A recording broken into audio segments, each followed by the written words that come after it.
যদি মানুষ তাদের নিজের কথাগুলো খেতে পারত, তাহলে তারা বুঝতে পারত যে এগুলো কতখানি তেতো।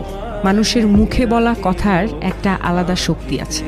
কখনো কখনো আমরা রাগে, অভিমানে বা অবহেলায় এমন কিছু বলে ফেলি যা শুনতে অন্যের জন্য খুব কষ্টকর হয়ে যায়, অথচ আমরা সেটা বোঝার চেষ্টা করি না কখনো। কিন্তু ভাবুন তো, যদি একদিন সত্যি আমাদের নিজের বলা কথাগুলো খেতে হতো, তাহলে কেমন লাগতো?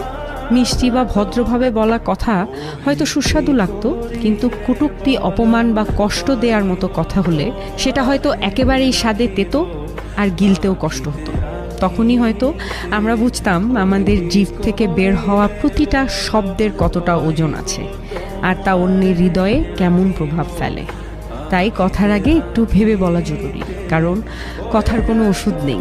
একবার বলে ফেললে তা আর ফেরানো যায় না কখনো। নিজের কথাই যদি একদিন নিজের কাছে তিতে হয়ে ওঠে, সেটাই হবে সবচেয়ে বড় অনুশোচনা।